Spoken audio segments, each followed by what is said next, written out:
몇 년 전에 미국 남부지방에 큰 자연재해가 강타해서 많은 인명피해와 엄청난 재산의 피해가 있었습니다. 우리가 잘 아는 사건인데, 그런데 그 후에 블레임 게임이 번져나가는 것을 우리가 뉴스에서 접한 적이 있어요. 여러분도 아마 기억하실 텐데, 이게 피해가 이렇게 커진 것은 메이어, 시장의 책임이 크다. 또 어떤 사람들은 FEMA, Federal Emergency Management Agency인데 연방 긴급 대책 기구가 잘못했기 때문이다. 또 그런가 하면은 No, 이거는 가버너가 책임이 많다. 그게 아니고 대피하라 그랬는데 이베큐에이트 하지 않은 그걸 거부한 사람들의 잘못이다. 그러더니 그 다음엔 또 제방시설 공사를 맡았던 사람들의 책임이 크다. 그러더니 나중에는 대통령이 책임을 져야 된다. 뭐 이렇게 아주 블레임 게임이 번져나갔어요. 근데 여러분, 정작 이 책임은 누구에게 있나 하면 그때 들이닥쳤던 허리케인이 있었습니다. 엄청난 위력을 가지고 불어닥친 이 스톰 때문에 인간의 노력은 어쩔 수 없이 그저 당할 수밖에 없는 상황이었고, 많은 인명과 재산의 피해가, 물론 좀 더 잘 대처했으면 줄일 수도 있었겠죠. 그런데 문제는 이 블레임 게임을 하는 동안에 인명과 재산 피해뿐만 아니라 관계의 신뢰가 깨어져 나가기 시작을 하는 거예요. 여러분, 자동차 사고는 누구에게나 다 일어날 수 있습니다. 사고 내고 들어온 아내에게 글쎄 정신을 어디다 팔고 다니기 때문에 사고가 나냐 따지고 들이댄지면, 여러분, 사고는 남편에게도 일어날 수 있고 아내에게도, 애들한테도, 이건 누구에게나 일어날 수 있는 건데, 그래서 누구나 보험을 드는 건데, 블레임 게임을 시작하게 되면 결국은 사고 이후에 관계도 깨져나가기 시작을 하는 거예요. 오늘 본문 말씀에서 주어지는 첫 번째 레슨은 뭔가 하면, 바다에는 풍랑이 일게 돼 있다는 거예요. 언젠지는 모르지만 특별히 갈릴리, 지리적으로 볼 때 갈릴리 바다 같은 곳에는 전혀 예상치 않았다. 하늘은 여전히 푸르른데 갑자기 돌풍이 들이닥칠 수가 있는 것이 갈릴리 바다입니다.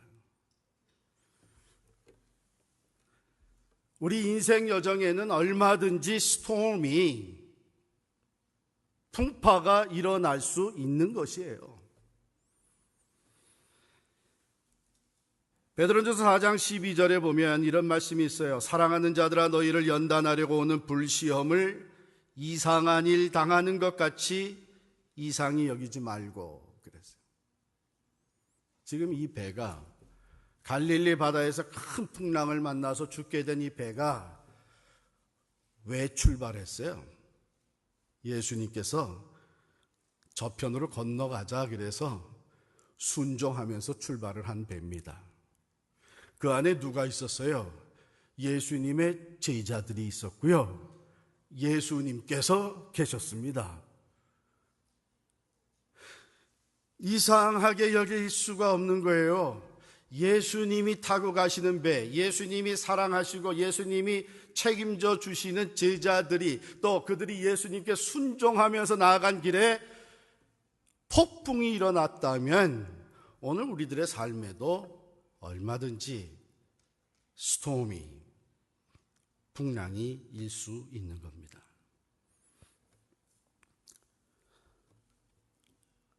지난 주일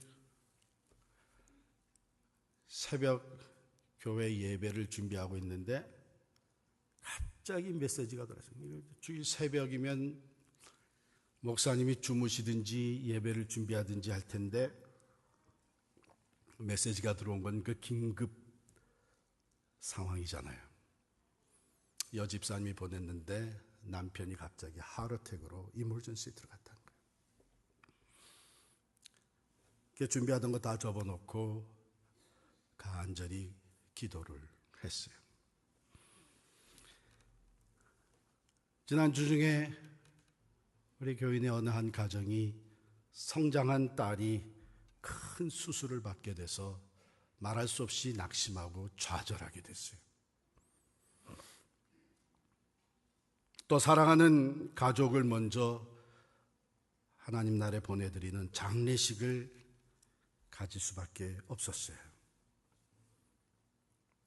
제가 이번에 갔던 교회, 부흥에 인도한 그 교회는 제가 10년 전에 전가족 수련회를 강사로 초청받아 가서 인도했던 교회인데, 그곳에 가서 보니까 10년 전에 도착하자마자 크게 대접을 잘 해주셨던 장로님, 그분이 의사신데 그분이 얼마 전에 파킨슨스 디지즈가 생겨가지고 어려움을 당하고 있는 것을 봤어요.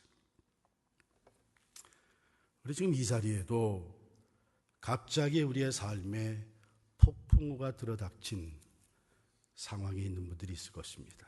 경제적인 폭풍, 건강의 폭풍, 관계의 폭풍, 가족 사이에, 가정에 들이닥친 폭풍, 일터에, 사업에, 또 주변을 보니까 교회도 폭풍이 들이닥쳐요. 우리가 그것을 이상하게 여길 것이 아니라 그걸 어떻게 우리가 대처해 나가야 되느냐. 그래서 우리가 말씀에서 생각해 보도록 하겠어요. 제자들이 있는 힘, 지혜, 경험, 노력을 다 해가지고 헤쳐나가려고 했지만 결국은 죽을 지경에 이르렀어요.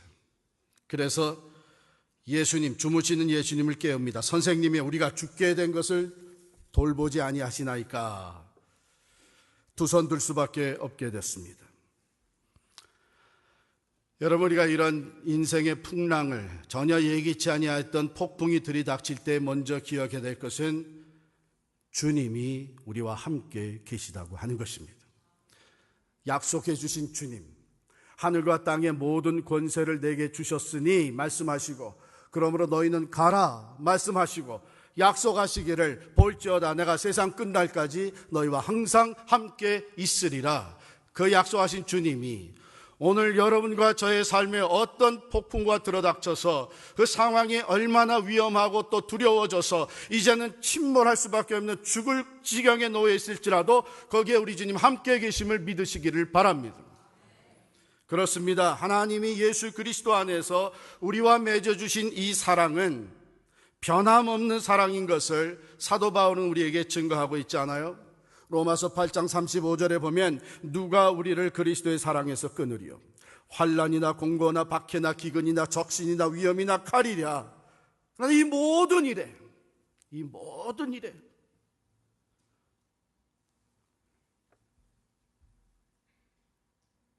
우리와 함께 하시는 하나님으로 말미암아, 우리를 사랑하시는 하나님으로 말미암아 우리는 넉넉히 이기느니라. 할렐루야. 어떠한 풍랑과 폭풍이 들이닥치고 아무리 위험하고 두려운 상황에 놓여 있어도 우리가 먼저 기억해야 될 것은 여기 주님이 함께 계시다.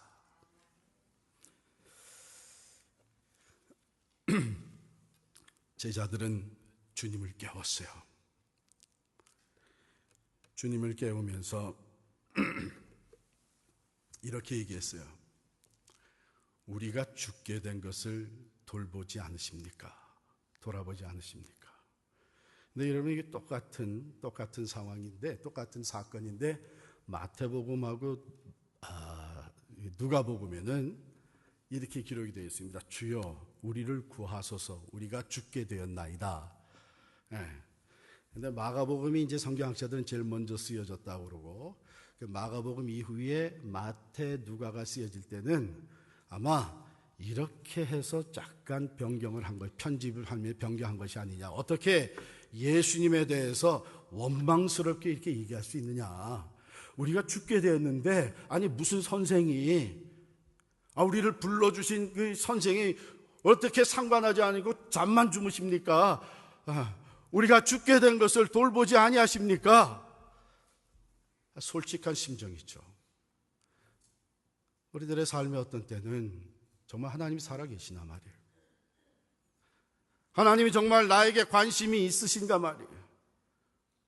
어떻게 내가 그렇게 신앙생활을 잘하려고 노력하고 순종하며 주를 섬기며 믿음 지키려고 애쓰고 모든 것을 하나님 중심으로 살려고 하는데 왜 내게 이런 풍랑이 들이닥치고 또 이렇게 고통스럽고 죽을 지경에 이르렀음에도 불구하고 주님은 왜 상관하지 않으시냐 말이에요.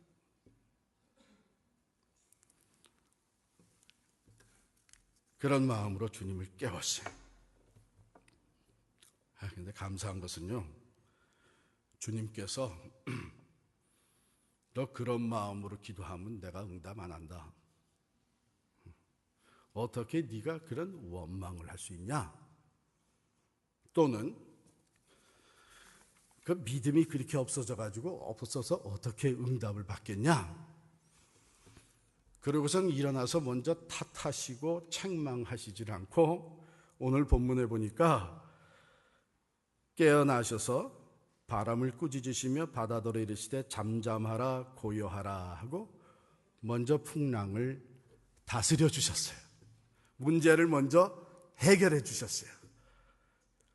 그러니까 우리 주님은 우리가 답답해서 원망하듯이 부르짖고 믿음이 없어가지고서는 참 주님이 옆에 계신데도 두렵고 불안해서 그냥 부르짖고 어쨌든 간에 반신반의하면서 부르짖고 해도 주님은 우리들의 기도를 들으시는 줄 믿으시기를 바랍니다.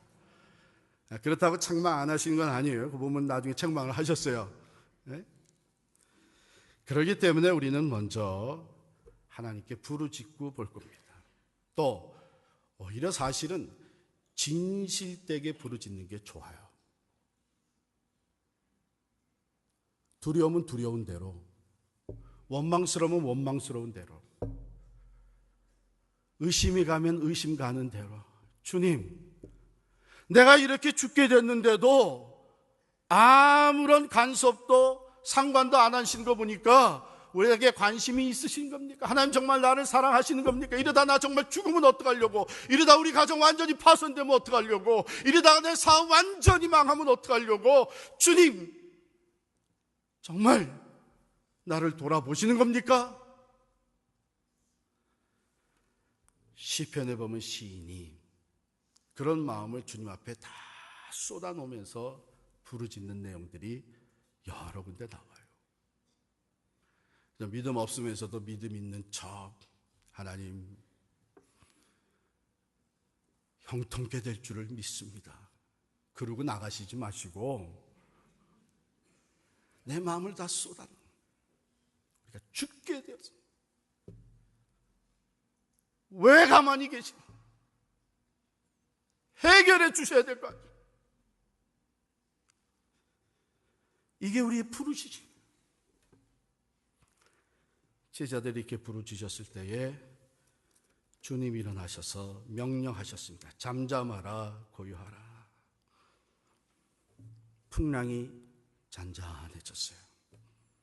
바람이 죽었어요. 바다가 고요해졌어요. 그리고 주님이 말씀하시기를 어찌하여 이렇게 무서워하느냐, 너희가 어찌 믿음이 없느냐 말씀하셨습니다. 이 말씀에는 우리 주님께서 두 가지 의도를 가진 것을 우리가 보게 되는데, 하나는 자신들을 돌아보게 하는 거예요. 너희가 왜 두려워했느냐, 왜 믿음이 없느냐, 자신들을 돌아보는 거예요. 주님께서는 이 제자들이 두 손 들 때까지 주무시고 계셨어요. 모르셨을까요? 왜 모르시겠어요? 제자들이 자기 힘과 지혜와 경험을 다 동원해가지고 헤쳐나가려고 했지만 도무지 안 됐을 때에 두 손 들고 예수님께 살려달라고 부르짖었어요. 여러분, 주께서 응답하시는 때는 우리의 시간과는 달리 하나님의 퍼펙트 타이밍이 있습니다. 그리고 하나님께서 기다리게 하시는 뜻이 있는 거예요. 하나님의 특별한 방법이 따로 있는 거예요. 이들이 자기들의 무기력함을 인정할 수밖에 없게 되었고, 또한 이들이 자기들의 믿음 없는 것을 인정할 수밖에 없게 되었어요. 왜 믿음이 없냐? 사실은 이만한 믿음은 있었어야 되는 거예요. 그 전에 예수님께서 이미 제자들을 부르시고 그리고 많은 기적과 능력을 보여주셨습니다. 그럼에도 불구하고 이들은 새로운 문제에 봉착했을 때에 과거에 하나님이 나와 함께 하셨던, 응답하셨던, 주님이 보여주셨던 그 능력, 주님께서 주셨던 이 새로운 기적, 이런 것들은 다 사라지고 이 문제에 그냥 집착해가지고 두려워 떨고 있었던 거예요.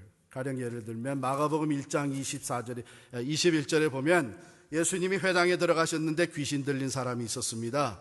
이 귀신 들린 사람이 예수님을 알아봤어요. 그 사람이 알아본 게 아니라 그 사람을 포제스하고 있는 귀신이 알아본 거죠. 그래서 23절에 보면 귀신 들린 사람이 있어 소리질러 이르되 나사렛 예수여, 우리가 당신과 무슨 상관이 있나이까? 우리를 멸하러 왔나이까? 우리라 그런 거 보니까 그 귀신이 하나가 들어간 게 아니라 여러 영이, 악령이 들어가서 포제스하고 있었던 걸 보게 되고, 그 귀신은 즉시 예수를 알아봤습니다. 나는 당신이 누구인 줄 아노니 하나님의 거룩한 자니이다. 예수께서 꾸짖어 이르시되 잠잠하고 그 사람에게서 나오라. 이 잠잠하라고 하는 말, 아까 풍랑을 다스리실 때 잠잠하라는 것과 똑같은 말을 사용하셨어요.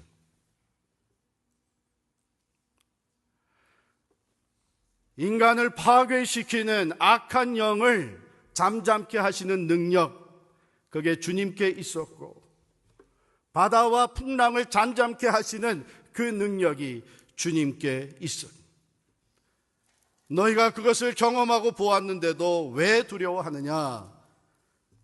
믿음이 없는 자들아. 제자들은 자기들의 실체를 보게 된, 믿음의 실체를 보게 된 거예요. 자기들의 한계를 인정하게 된 거예요. 그러면서 예수 그리스도를 새롭게 발견하게 됩니다. 그들이 다시 두려워졌습니다. 이제 풍랑 때문에 두려워진 것이 아니라 예수님으로 인하여 심히 두려워하여 서로 말하되 그가 누구이기에 바람과 바다도 순종하는가. 예수님은 만물의 창조주이신 하나님과 동등하신 분이시고 만물을 창조하신 분이시기 때문에 또한 만물을, 바다와 바람도 다스리시는 분이신 것을 새롭게 깨닫게 됩니다. 그러므로 이 풍랑을 통해서 제자들과 마찬가지로 우리 또한 예수 그리스도를 깊이 이해하고 하나님을 더 깊이 알아가고, 그런 말미암아 하나님을 의지하는 믿음이 더욱더 성숙해 갈 수 있도록 주님은 이끄시는 줄을 믿습니다. 그것이 주님께서 원하셨던 것이죠. 우리가 해야 될 것은 부르짖는 거예요. 내가 믿음 없는 것도 고백하고, 내가 두렵고 지금 절망적인 것도 고백하고, 내가 할 수 있는 것은 한계 상황에 부딪혀 있는 것을 인정하고, 풍랑 가운데서 죽을 지경에서 하나님께, 주님께 부르짖는 겁니다. 이번 집회 동안에 제가 전에 안 하던 일을 했어요. 첫날 저녁, 거기서 수요일 저녁에 집회가, 부흥회가 시작이 됐는데 보통 제 마지막 끝날 때에 합심 기도 시키고 나와서 기도하십시다 이러고 그러는데 첫날 저녁 그러고 싶은 마음이 오더라고요. 설교를 하는데. 그래서 설교를 마치고 하나님께서 주신 은혜, 하나님 주신 감동에 따라서 우리 하나님 앞에 부르짖읍시다. 그저 원하시면 이 앞에 나와서 무릎 꿇고 부르짖으셔도 되고 일어나서 두 손 들고 부르짖어도 되고 그래서 하나님만 바라보면서 복도에 무릎 꿇고 하셔도 되고 앉아서 하셔도 되고 그러나 우리 간절한 마음으로 하나님께 부르짖읍시다. 하나님 우리를 들으시고 새롭게 해주실 줄을 믿습니다. 그러면서 기도하자 그랬는데 정말 부르짖더라고요. 왜냐하면 그 교회가 우리 교회보다도 훨씬 더 전통적인 장로 교회예요. 새벽 기도 인도를 하는데 새벽 기도 설교를 하고 나서 우리 그 다음에 각자 기도하는데 너무 조용해가지고 제가 소리를 못 내겠어요. 그런데 그날 저녁에 부르짖자 그랬더니 부르짖는 거예요. 그 다음날 저녁 식사 대접을 받으러 갔는데 장로님이 한 분이 대접을 하면서 그 교회 목사님들 또 다른 장로님들도 몇 분 불러서 같이 식사를 했어요. 그런데 초청하신 장로님이 식사 시작하기가 무섭게 뭐라 그랬냐면 내 목소리가 트인 것 같지 않아요? 그러더라고. 그때 다른 분들이 정말 그러네요 장로님. 또 부목사님 한 분이 맞아요. 오늘 아침에 이 저녁 식사 약속 때문에 장로님한테 전화드렸는데 장로님 목소리가 젊은 사람 목소리 같이 탁 튀었어요. 어제 목사님이 쥐야 하고 부르짖자 그래서 제가 쥐야 하고 부르짖는데 목소리가 탁 터졌다는 거예요. 그럼 어디서부터 터졌냐? 이분이 바로 10년 전에 제가 갔을 때에 대접을 해주시고 얼마 전에 파킨슨스 디지즈 때문에 말할 수 없이 디프레스돼 있었어요. 본인이 의사십니다. 그것도 제가 알기로는 신경외과 의사예요. 근데 파킨슨스 디지즈가 생기니까 수술을 더 이상 할 수 없게 됐어요. 낙심하고 절망적이고 보통 때는 그렇게 조크도 잘하시던 분이고 분위기를 만드시던 분이셨는데 목소리가 다 죽어갈 정도가 된 거예요. 그런데 그분이 주야 하고 같이 부르짖는데 목소리가 탁 튀었다는 거예요. 그래서 그날 저녁 밥 먹으면서 저하고 조크 경쟁을 했어요. 다 거기 계시던 분, 장로님 다시 살아나셨네요. 이제 그 장로님 그 많은 조크 좀 책으로 정리해서 내세요. 하나님 앞에 부르짖으세요. 내 마음에 있는 걸 다 쏟아놓고 하나님 앞에 부르짖을 때에 그분의 목소리가 트인 것처럼 하나님께서 우리의 앞길을 열어주시고 물을 가르시지 아니하시면 홍해를 가르시듯 갈라주시지 아니하면 베드로가 물 위를 걸었던 것처럼 물 위를 걷게 하시는 하나님이신 줄을 믿습니다. 하나님의 방법으로 우리의 부르짖음에 응답해 주시는 그 주님은 오늘도 우리와 함께 계십니다. 환난 날에 나를 부르라. 내가 너를 건지리니 내가 나를 영화롭게 하리라. 내게 부르짖으라. 내가 네게 응답하겠고 내가 알지 못하는 크고 비밀한 일을 내게 보이리라. 약속해 주신 주님, 반드시 우리의 부르짖음에 응답하시는 주님이신 줄을 믿습니다. 그분은 변함없이 우리와 함께 계시고 그의 사랑은 변함이 없습니다. 그의 능력은 오늘도 새 일을 우리 가운데 이루시는 능력인 줄을 믿습니다. 주님 함께 계셔서 우리의 기도를 들으실 때에 우리가 함께 주님이 나와 함께 하심을 새롭게 경험하고 전에 알지 못했던 주님, 전에 경험하지 못했던 주님, 그 하나님 우리가 새롭게 경험하며 성숙한 믿음으로 나아가게 될 줄을 믿습니다. 40일 특별 새벽 기도회가 계속되어지고 있어요. 다시 또 새벽에 나와서 부르짖는 변함없는 주님, 변함없는 그 사랑, 그 능력을 온전히 의지하고 예수께 부르짖어 응답받을 뿐만 아니라 예수를 더 깊이 알아가는 여러분과 제가 될 수 있기를 간절히 축원합니다. 기도하십시다.